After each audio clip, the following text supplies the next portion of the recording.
Everybody ready? Okay. I'd like to call the Monday, June 6, 2022 Oakwood City Council meeting to order. Would you please rise and join me with the pledge to the flag? Pledge allegiance to the flag of the United States of America and to the republic for which it stands, one nation, under God, indivisible, with liberty and justice for all.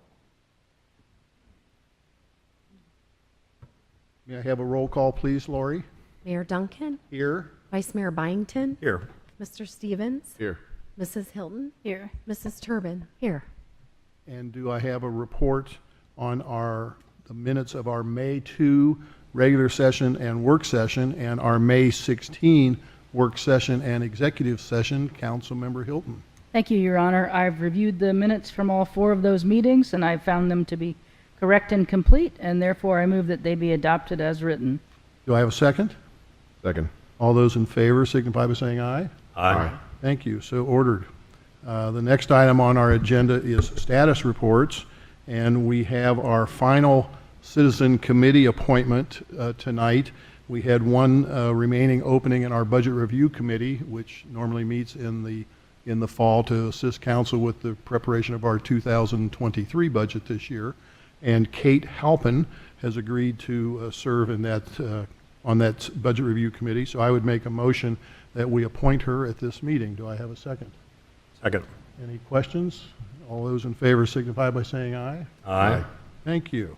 One other item that I wanted to add to the status reports, there's been some recent talk in the Dayton Daily News actually about electric aggregation. This was an issue that was around probably 10 years ago, and it's come back now again as electric prices seem to be going up, or people are anticipating them going up.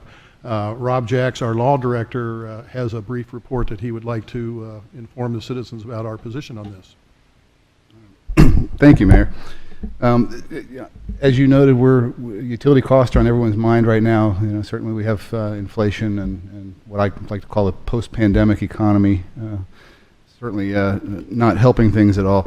A lot of people have heard that AES has increased their base rate for electric supply from just under 5 cents a kilowatt hour to now I think it's just under 11 cents, so slightly more than double what it was before. What a lot of people don't understand is that your utility bill has 2 separate components to it. There's a distribution component and a supply component. The distribution, we don't have any choice about that in Ohio. Everybody pays for their normal monopoly utility supplier to provide the wires, the conduits, or in case of gas, your gas mains and supply lines for that. But the actual electricity or gas that's being supplied through that infrastructure is a separate line item on your bill. There's the distribution and the supply. And where supply is concerned, you do have some choice over that. You can either stick with what's provided for you by the utility company, which they try to be competitive. They are the monopoly regulated utility in the area, and they provide at one rate. The other choice you have, you can go with one of the third-party energy marketers that are now making supplies available in the state of Ohio, and that's available for both electric and for natural gas. And then a third option that's available in some places is what's called government aggregation, which there's been some exploration of that idea in this area. Some of the MVCC communities are looking into the possibility of that, but so far we're not seeing the potential there for the kind of cost savings that people seem to think would be coming. The Office of the Ohio Consumer Council is an office in Columbus. They're actually not exactly an oversight body. They are the legal representation of Ohio consumers in front of the PUCO, which regulates all of the Ohio utility companies. So they are basically organized to look out for the rights of Ohio consumers in utility matters. Their recommendation, which was in the Dayton Daily News just recently, is that for most people, in most situations, you will get the best deal by sticking with whatever the standard offer is through your utility provider. Like I said, they try to make those as competitive as possible, and for most people, you will get the best deal that way. That's not to say that a better deal can't be found or a cheaper deal can't be found with a third-party marketer, but there are a lot of additional terms and conditions that come into play with those types of arrangements. What you see, actually, can you go back to the previous slide? What you see here on the screen is the state's, it's often called the Apples to Apples website. It's found at energychoice.ohio.gov. From this home screen, you can choose either electric or gas, and you can use this website to shop some of these different third-party market energy rates that are available. If you can click to the next slide. This is just a screenshot to give you an example. I put in electric here, and you put in who your provider is in your area, which for us is AES Ohio, and then you'll see it brings up this chart. And there's actually, I didn't capture the whole thing, but there are 66 different offers listed here. And each one of those columns there are sortable in ascending or descending order. You can sort by the rate per kilowatt hour, or by whether it's a variable or fixed rate, how long a contract term it is, whether it has early termination fees or not. And you can use this web tool to try to comparison shop all the different offers that are available in your area. In essence, as a consumer, doing exactly the same thing that local governments would be doing in an aggregation type program, except that you're doing it on an individual level for yourself and for your own home. Key thing to remember when you do this is that there are a lot of gotchas that are in there. Like I said, there are often teaser rates. There are often what are called variable rates that look really good right now, but in a month or in 6 months, they're going to go up to something significantly higher than what they are today. A lot of them have early termination fees. Just using the two that you can see on the screen here, this was a list. I put the list in order, ascending order, starting with the very cheapest offers and going up. So you see the first two that are here show prices per kilowatt hours of just 4 cents, 4.31 cents for the first one, 4.81 cents for the second one, which sounds very good when you look at AES being at almost 11 cents now under their new rate. But when you start comparing the other provisions there, you see that first one is a variable rate, so there's no telling what it's going to go up to after you sign up for it. You also see that the term length for that contract is 1 month, which means you get a great rate for a month, but be prepared to reshop it again before your 30 days are up and find another rate. So for me as a consumer, I would look at that and say, gosh, 1 month doesn't really save me any trouble. I'm going to be doing this every month. Maybe not a great rate. Look at the other one that's there. That's SFE Energy Ohio. 4.8 cents per kilowatt hour, which sounds good. But in this case, you'd be locked into a fixed rate for a 36-month contract. You're betting on what energy prices are going to do over the next 3 years. If they're going to continue going up, you might get a great deal. If they're going to drop at some point, you might find that you're not paying a great deal. And towards the end of that, you'll see all the way over to the right, you'll see that particular contract carries a monthly charge of $50.18. That's a premium that you're paying for that discounted rate. All of that has to be taken into consideration when you're comparing these. And then you have to look at what happens when they terminate. Do they automatically renew? Do they not automatically renew? Are you going to get moved on to the higher rate? It pays to look at the terms in detail and to compare them. But because of all these different terms, this is why the Office of Consumer Counsel is recommending that for most people you will get the best rate by sticking with the standard offer through your utility company. All right, thank you. Any questions for our law director regarding that? That was a pretty informative report. I'm just an accountant, and so all I do is I take my bill and I divide by my kilowatt hour usage, and I've done that for 22 years.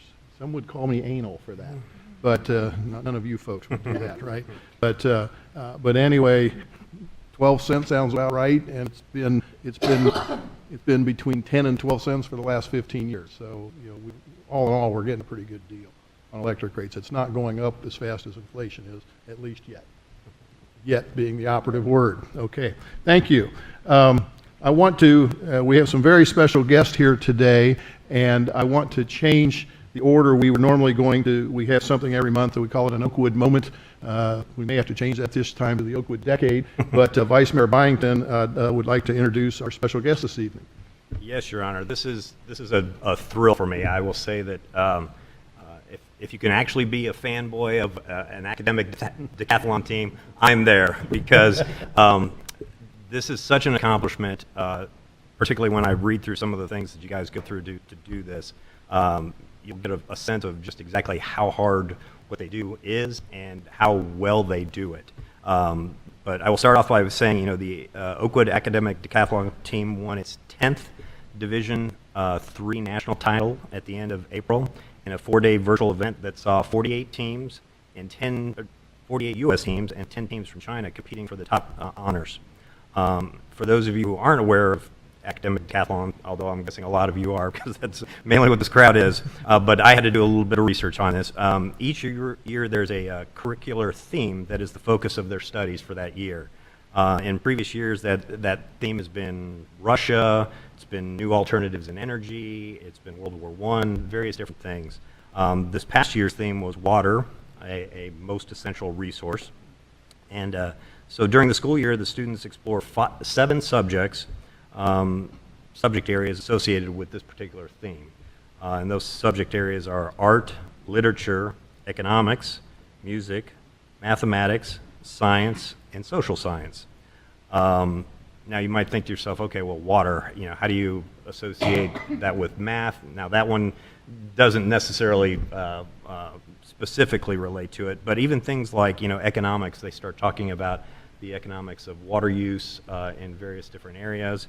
When you look at science, they talk about how water is a resource in a lot of different things. Even when I was looking at the curriculum, the art and literature, studying water as it related to things like Frank Lloyd Wright's Falling Water, or water in music, or in art, in literature. They had to read Jack London's The Sea Wolf, which is a fairly substantial novel, and one that I read in college, and I can't believe they're reading it in high school. But the teams are composed of 9 students, with 3 coming from each of 3 different GPA designations. And what I especially like about the way it's set up is that there are no specializations. Each student has to learn everything about each of the subject matters, and then in competition, because it's a decathlon, there's 10 events. There's speech contest, essay, interview, and then they have to do 7 quizzes in each of the subject areas. Also, there was something called a super quiz, and that sounds like that's more of a team-related kind of thing. That's not the individual thing, but one of the things I found interesting about that, they say you do it in front of a live audience. Is that correct? Yeah. So it's problem solving on the fly as a team in front of a live audience. That's got to be a lot of pressure. Next year's theme, from what I understand, is the American Revolution and a New Nation. And let's see, what other facts did I have? I would be remiss if I didn't. Your coach is unfortunately not here this evening, but Lori Morris is their coach. This is her 16th year as coach. She has 12 consecutive state titles and now 10 consecutive national titles. So when you think about the word dynasty, I think that's definitely a word that can be thrown out when it comes to Lori Morris. So if you'll stand up when I call your name, let's see, make sure I get all these correctly here. Let's see, Alex Bales Call, Rebecca Bloomer, Brian Fisher, Rowan Hawk, Evan Hardern, Soren Kingston, Charlie Kolka, Danny Vasconez, Elizabeth Yarbrough. And I also say that you had team alternates that probably helped you throughout the entire year, so congratulations to them as well. But I just wanted to have you guys at this meeting and let you know how proud City Council, particularly me, how excited we are for your accomplishment. Next year, the competition, as I mentioned, the theme is American Revolution, and the competition nationals will be in Frisco, Texas. That's sort of my stomping ground, so I might have to make it for next year and see if you guys can do 11. Anybody knows what the word for 11 is? 11 wins in a row. There's 3 Pete's. We'll figure something out. So congratulations to all of you. Please pass on our congratulations to Coach Morris, and we look forward to seeing you here next year as well. Great. Thank you very Thanks. much.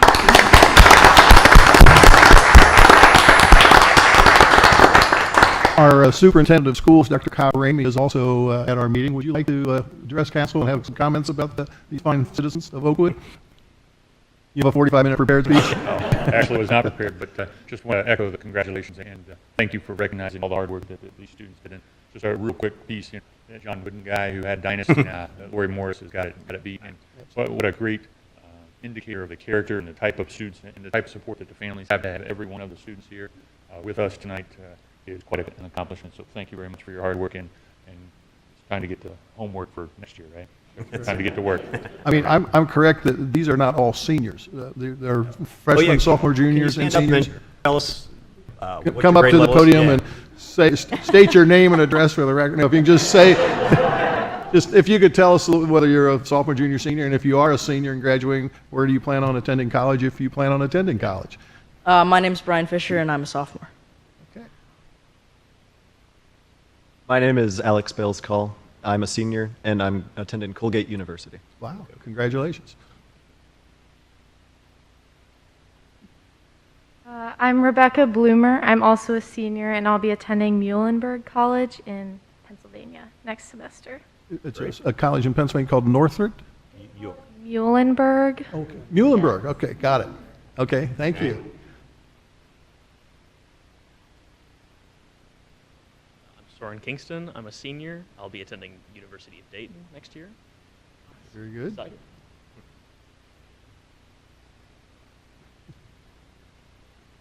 Danny Vasquez. My social security number is 2. I'm a sophomore. I haven't chosen what college I'm attending. Okay. Still early. The last four of your socials, all we need. Yeah. Get them paying taxes early. Hi, I'm Charlie Kolka, and I'm going to be a junior next year. Congratulations.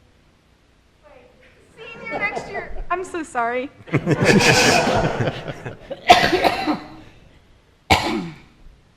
My name is Elizabeth Yarbrough. I am a senior this year. I will be attending Sinclair Community College next year.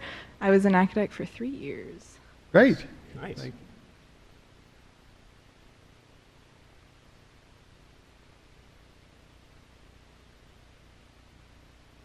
Hi, my name is Evan Hardern. I'm a senior in academic, and I will be taking a gap year next year.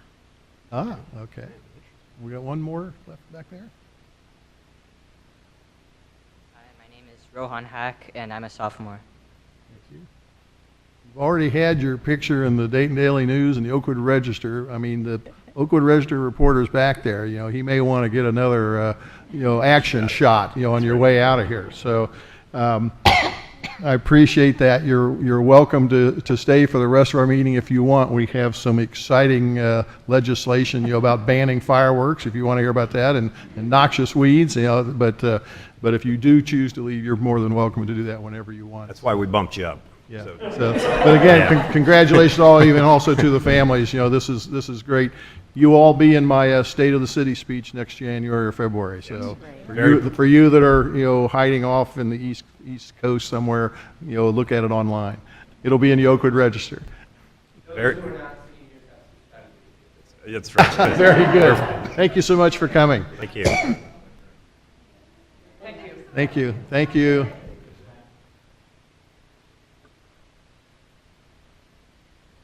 Thank you, Dr. Ramey.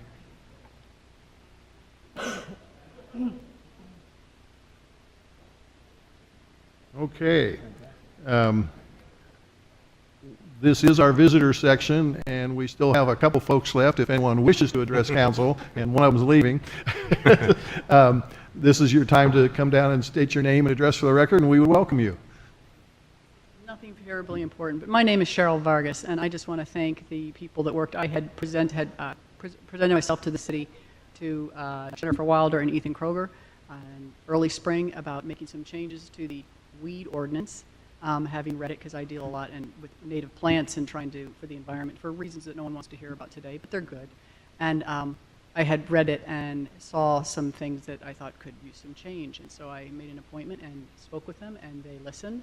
And I thought, well, nothing will come of that, but I did my part. And they did listen, and they did work on it, and they have put together and changed it from even weed to landscape management, and have made a lot of changes. So I just want to say thank you. And Rob Jacks also participated in changes to that. And I just want to say thank you for taking it and listening and making some very wise, thoughtful changes to the ordinance, and I appreciate it. All right. Thank you for your comments. I know Vice Mayor Byington is pretty passionate about listening to members of our community and making changes when we feel that they're warranted. And if we don't feel they're warranted, we explain why. So we appreciate your comments very much because we rarely hear that. But thank you. Thank you for your comments. All right, that concludes the visitor section of our program. Next, under legislation, Councilmember Hilton has an ordinance regarding fireworks. Thank you, Mayor Duncan. I'll start off by saying this is a second reading. I introduced this on May 2nd, and so I will be making a motion to adopt this tonight.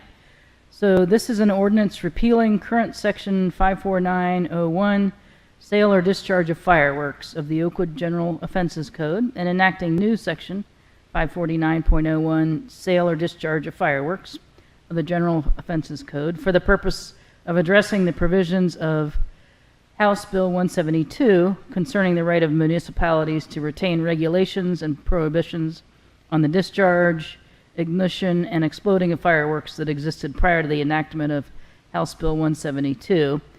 So some background there, that House Bill 172 is something at the state level. The governor of Ohio recently signed it, and it amends state law to legalize the discharge of fireworks on private property on certain designated days of the year. House Bill 172 also provides that pursuant to its constitutional home rule authority, a city may choose to restrict the days and times that a person may discharge consumer-grade fireworks or may impose a complete ban on the use of consumer-grade fireworks. Oakwood is almost entirely residential, has nearly 4,000 housing units within 2.2 square miles. Given this density, fireworks pose a significant risk to persons and property, and the Director of Public Safety has recommended that Council opt out of HB 172 and reaffirm Oakwood's existing ban on possessing, selling, or discharging fireworks. Of note, Oakwood has prohibited fireworks for over 100 years, dating back to 1920. The ordinance will update and reaffirm Oakwood's ban on fireworks before this new state law takes effect on July 1st, 2022. As I said, this is the second reading, and I move that a council adopt this tonight. Is there a second? I second. Are there any questions or comments for Councilmember Hilton? Hearing none, Lori, would you please call the roll? Mayor Duncan? Yes. Vice Mayor Byington? Yes. Mr. Stevens? Yes. Mrs. Hilton? Yes. Mrs. Turbin? Yes. Thank you. And next then, Councilmember Stevens does have an ordinance regarding landscape management.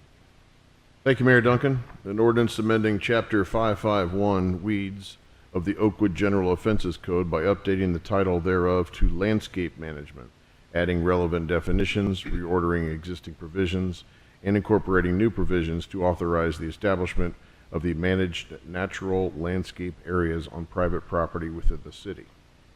This is an ordinance to update our laws on noxious weeds and mowing. It does not make significant changes to our existing requirement that grass and weeds be mowed or maintained at a height of 8 inches or less. However, Council recognizes that there is a growing movement to think about landscaping in new or non-traditional ways, particularly with regard to the use of native plants, rain gardens, and butterfly gardens. These kinds of plantings have always been permitted in Oakwood, but have not been clearly addressed in our code, which is the purpose of the ordinance I'm introducing tonight. This ordinance makes the following changes. 1, it updates the title of the chapter from, quote, weeds to landscape management. It adds relevant definitions as well as a statement of purpose that reads, the purpose of this chapter is to encourage the use of vegetation throughout the city to maximize ecological and aesthetic benefits while respecting existing community values regarding landscaping to include well-maintained yards, preservation of sightlines, compatibility with existing structures, and public safety. Ecological benefits of, quote, managed natural landscapes include enhancement of pollinator support habitat, stormwater management, carbon sequestration, erosion control, and preservation of biodiversity. Number 3, it eliminates the species-specific list of weeds contained in the current ordinance. Instead, it defines weed in a manner that encompasses any type of vegetation that is neglected or overgrown. Number 4, for properties that are placarded due to high grass or weeds and mowed by the city, the new ordinance will allow a streamlined notice process that makes it easier to deal with subsequent violations after the first violation. And finally, number 5, it adds provisions to expressly authorize property owners to establish, quote, managed natural landscape areas on their property. It is important to note that this does not give homeowners permission to neglect their yards or allow them to, quote, go wild.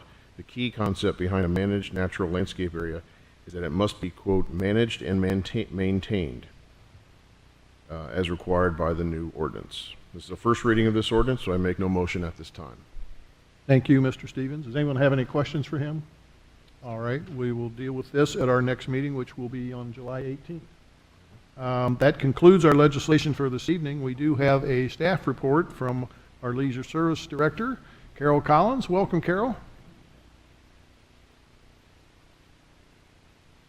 Well, it's a great deal of pleasure to be here tonight and to talk to you about some of the activities and programs and things that we have at the OCC, as well as in horticulture and boulevards and Smith Gardens and what have you. So, first of all, I thought I would talk about Gardner Pool since it opened Memorial Day weekend. And to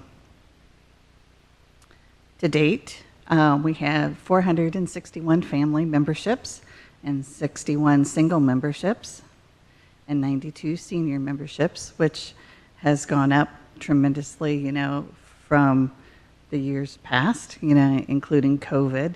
I also looked today and we have added a lot more family memberships and single memberships today.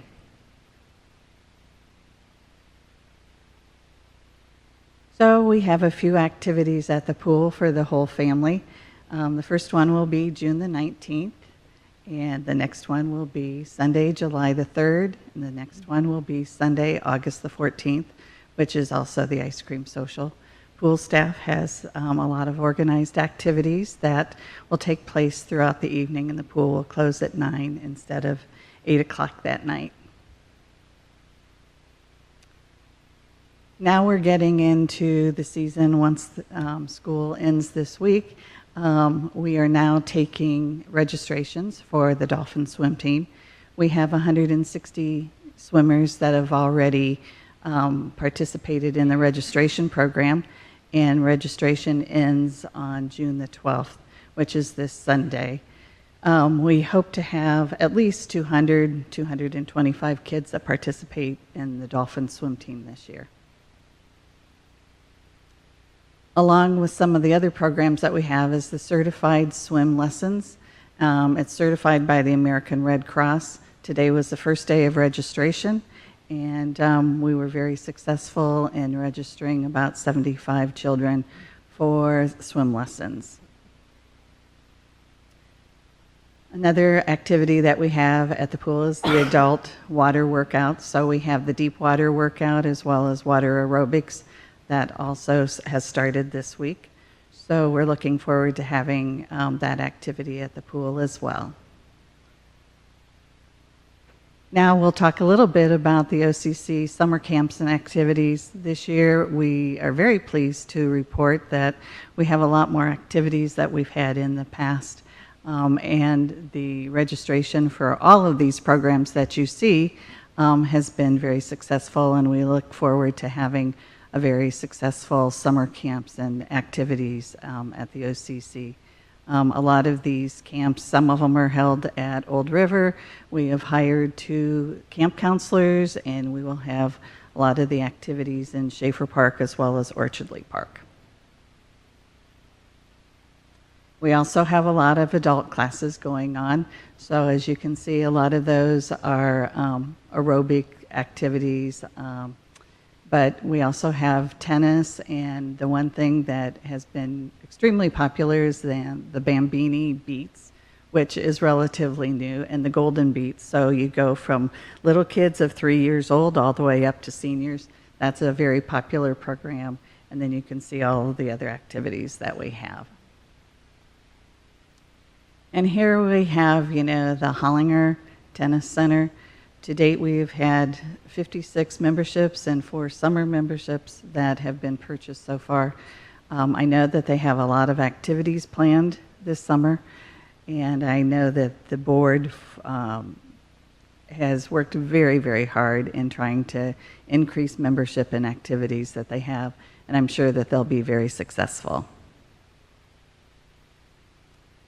Now we'll talk about the Arbor Day celebration. Part of Tree City USA is that we do have an Arbor Day celebration, And we have it in the third grade classes from Harmon and Smith. This year, we had over 150 students participate in the third grade classes from both of the schools. They received a bur oak seedling, which is a native tree, and it's one of the best activities that the beautification committee participates in. They learn a lot. They have activities in the school first, and then they go out around the schools and identify plant material, and they're told about different characteristics of the plants, and it's always been very popular. Along with that, we have decided to do a coloring contest. We had over 90 entries, and it was from K through the 6th grade, and we had all of those pictures displayed at the OCC for people to come and see.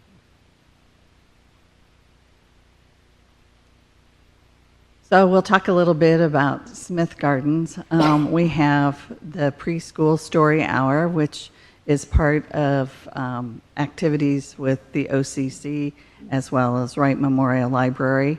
And the first one will be held on Friday, June the 24th at 10:30 at the Gardens. The next one is July the 29th, and the last one is August the 26th. And in case of rain, it'll be held in the Garden House. But these are extremely popular preschool story hours at the Gardens, and the kids have a lot of fun. And right now, there's thousands of tadpoles that the kids can see over at the Gardens, as well as bullfrogs, and we've had a couple of cranes that have come in. So we had a blanket concert last night. We had about 125 people that participated in that, and the kids were extremely enthusiastic about the pool at the Gardens. So here we have the 4 seasons at the Gardens. Of course, I like winter, but I also like spring. And of course, you know, the summer is beautiful, as well as the fall. The Friends of Smith Gardens had their perennial sale on Friday, April the 24th and Saturday the 25th. We raised approximately $63,000, or $6,300 for Smith Gardens, which is a record. And we hadn't had the perennial sale for 2 years, and so I think everybody was excited about seeing the perennials and the annuals and all of the different plant material that we had. And along with that, we had a garden workshop for kids, and we had about approximately 25 children that participated in that, as their parents were upstairs purchasing plant material. So last night, as I indicated, we had the Madcap Puppets at the Gardens, and it was fantastic fairy tales, and it was a great program. The next one is the Blue Leafs Band, and that will be on July the 24th. And then the last one is the Murphy Kelch Band, which Steve Kelch is the grandson of Carlton Smith. So the two of them will be performing at the Gardens on August the 21st. Community projects, the boulevard planting in front of the library and the boulevard, that was done in record time this year by the beautification committee, and we had quite a few people that participated in that, and it's wonderful to see all of the volunteer hours that take place on that evening. And upcoming events, we have the ice cream social, so we'll be back in Schaefer Park, and that will be Sunday, August the 14th. We're looking forward to having that back in the park. The Family Fall Festival will be on Sunday, October the 9th, as well as Scarecrow Row. And then the Holiday of Lights is the last one, and that's December the 11th.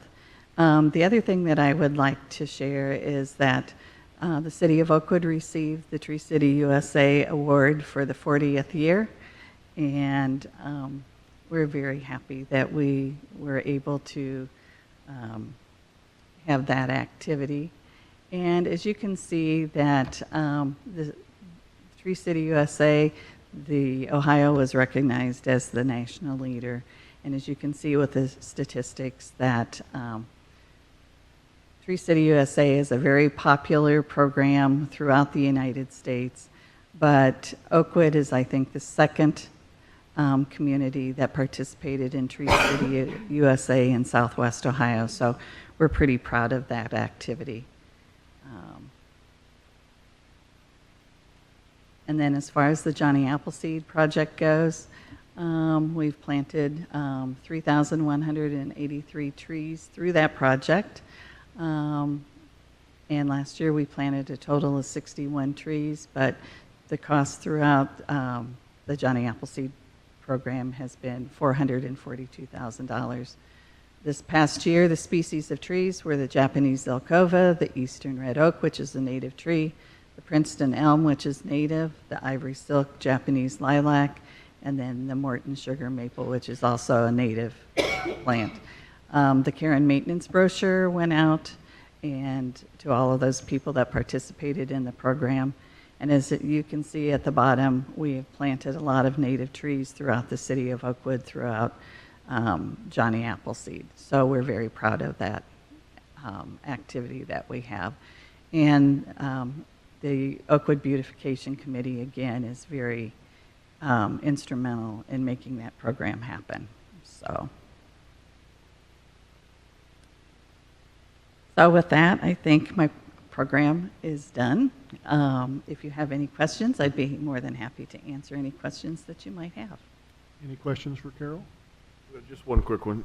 Carol, I believe it was 461 family memberships? Sound about right? I think it's the number I saw. Is that about back to where it was pre-COVID? Yes. In that realm right there? In that realm. And I think with swim lessons as well as the dolphins, today we had at least 10 more family memberships. We had some single memberships, and those will continue to go up this week, I know for sure. Good. So I think that we'll be right there with what we were at least 2 years ago or 3 years ago. So. Good. Excellent. Okay. I do have a question. How do you do it? That's a lot of activities. You should be congratulated. It is, but thank you. Yes. Well, as I pointed out in, recognizing her at the garden concert, or the blanket concert at Smith Gardens last night, she's only been doing it for 48 years. Well, that helps, I'm sure. So I should be seasoned with all of this. Yes. So, thank you. But, we appreciate your PowerPoint as well. Some of the other department heads here, all they have are spreadsheets to show us. So we definitely get much better PowerPoints from you and. Oh, absolutely. I like her pictures much better. Yes. Okay. Well, again, thank you so much for your efforts on behalf of our city. It's one of the reasons we're the best place in the state of Ohio to live. You're very welcome, and I appreciate the opportunity to serve the residents of the community as well as you. Thank you. Thank you, Carol. All right. That concludes our staff report. It's now time for our city manager's report. Thank you. You Have any dancing? I do not. I have no PowerPoint. Okay. The other thing that Carol does is she does all that with a very small staff. Yes, we do, pick up a bunch of seasonal folks in the summertime to run the pool and do some landscaping work and all that. But if you look at the full-time employees, it's a handful of people. So it's really remarkable what we do. The other thing that Carol didn't mention is pickleball, which we are later this month going to add to Oakwood. It'll be the first time that we have pickleball, a public pickleball court in our city, and it'll be built at Orchardley Park. So one of the two tennis courts will be converted into two pickleball courts. So we're excited to see that. I think be heavily used, and who knows, it might lead to some expansion down the road. I mentioned once before about the Johnny Appleseed program, how I've used it myself the last 3 years, and I'm going to do it one more time this fall. So each property owner can buy one tree to be put in the public right-of-way at a 50% discount, and The first two I purchased were Princeton elms, and they are thriving. And I was told they grow very quickly and they turn into giant trees, and I can attest to that. Doing very, very well. And then the one we put in last fall was a Japanese lilac, and it's doing extremely well also. So wonderful program for our city. Last Saturday, about 11 o'clock in the morning, I remembered that I had a broken pressure washer, and I thought, well, it's the first Saturday of the month, so I'm just going to run down to the Public Works yard, and well, I did, and I had never seen that once a month debris drop-off so heavily used. It was a constant stream of cars, and I talked to Chris North. He was down there working, one of our Public Works employees that works for Carroll, and he had mentioned that we had a couple truck drivers there that were emptying the containers, the dumpsters, that our residents were filling with junk.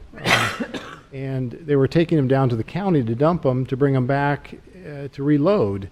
And so I didn't find out from Kevin or from Doug Spittler what the total count was, but it was an enormously successful debris drop-off. And not only is it getting just a bunch of debris out of our community, but it's saving us from the special pickups, you know, when folks do this on their own. So it just adds to the overall efficiency of that operation. So we're real happy with that. Also very happy with the leaf mulch program. You know, it ended back the second week in May in terms of being able to go on a Saturday to pick it up or have it delivered to your home. But as we typically do each year, we put a pile out.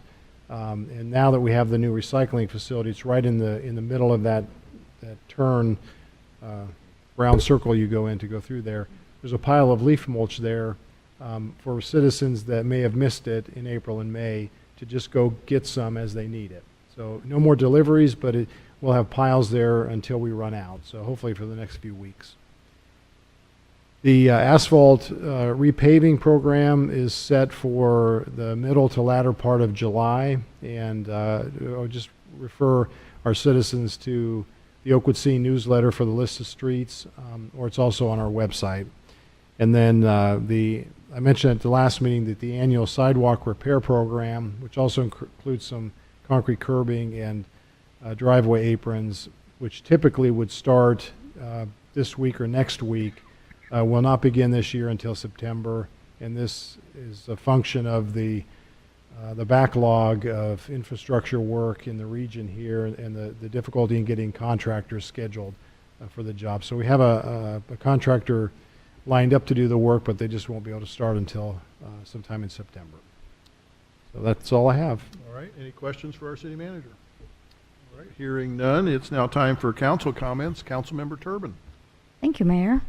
I am very excited to be representing Oakwood in the 50th anniversary of our twinning, which is a sister city in Le Vézinier, France. And this is coming up in June. I and about 10 other members of the Sister City Association will be going to France, and I hope to take lots of pictures. And so hopefully at the next council meeting, I'll be able to share some of those. Super. Councilmember Hilton. No comments, Your Honor. Thank you. Councilmember Stevens. Just a couple quick comments. First thing I'd like to do is congratulate the Oakwood High School class of 2022. The graduation is tomorrow evening, and I wish all the graduates a continued success in their next chapter. So it's a wonderful time of year for a lot of families. And the other thing is, as a councilman and as an Oakwood Rotarian, I'd like to thank the community for their support at that day in May. A couple weeks ago. Very successful event. It was so good to see so many community members there, whether it was the pancake breakfast, the run, the games, the parade. The parade was packed. It was fabulous, you know. And then we had the second annual golf outing on Monday, which was another big hit. And I could talk about this for 20 minutes, but just the Rotarians were very happy. It was a record-breaking year, and we're very excited about the turnout, and you know, it was just great to see all of our citizens back out there enjoying that wonderful weekend event. Vice Mayor Byington. Yeah, a couple things. One, I wanted to remind folks that the Oakwood farmers market has started up again. I have not had a chance to go out there yet, but I've heard good things from some of my neighbors who are new to the area, and so I encourage folks to make a trip out there and see all the different things that they have available to them. And then I also wanted to congratulate the Oakwood girls track team on their second state champions, Division II state championship. Still got 8 years more to go before they can get a decade, but I'm very impressed with all the different events that they won, and congratulate them on their title. Very good, thank you. I was able last week to go to one of the first change of command ceremonies at Wright-Patterson Air Force Base in over 2 years. They've had change of command ceremonies, but they've all been Zoom or remote, and so I attended along with the mayors of Riverside and Beaver Creek, State Senator Bob Hackett, and Congressman Mike Turner was also there. The person that they brought in is the Lieutenant General Mary O'Brien from the Pentagon, and she presided over the event. And the National Air and Space Intelligence Center is known locally as NASIC, and you will hear more people call it NASIC than the long acronym. You like acronyms out there, don't you, Steve? We do like them out there. But that particular division here at Wright-Pat has a budget of over $500 million and over 4,100 people working in that part of NASIC. So it's a big operation. The person who's taking over command, her name is Ariel. She's a colonel, Ariel Batun Bakal. So I got to listen to her speech, but more importantly, while I was sitting there going to the program, I just looked at her resume, and it's just incredible. She received her Bachelor of Arts in 2001 in Chinese from the University of Maryland, then went on to get a Bachelor of Arts in Government and Politics. She got an advanced certificate in diplomacy, and then a Master's of Diplomacy at Norwich University. And then she started her tour, and if just think of all these places she's been in the last 20 years. She has been at Goodfellow Air Force Base in Texas, Osan Air Base in Korea, Aviano Air Base in Italy. She was also then with a fighter squadron in Iraq. She then went to Los Angeles Air Force Base in California, then went to Qatar. Then she went back to Washington, D.C. and worked on Middle East strategy. Then she stayed in Washington, D.C. for a while, and then she went to Herbert Field in Florida. Then she went to Afghanistan at Bagram Air Base. Then she went to Ramstein Air Base in Germany. And then she decided to go back to school and go to the National War College for a year. And then she went back to the Pentagon, and since July of 20, she's been the current commander of the Air and Cyberspace Intelligence Center at NASIC, and has now since been promoted to the commander. I mean, and it looked to me like her little 4-year-old child was running all over the place and was actually up on the stage. I mean, she's done a heck of a lot in 20 years, I'll tell you. But it's just incredible what the directorate does, not only for our area, but also for our world and keeping us safe. So there's going to be a few more of these change of command ceremonies, and I would encourage our other elected officials who will be invited to them to attend, because we need to continue to show that the Miami Valley community is a most welcoming place for our Air Force personnel as well as their command staff. So that's all I had. Our next meeting is going to be on Monday, July 18. We are adjourned.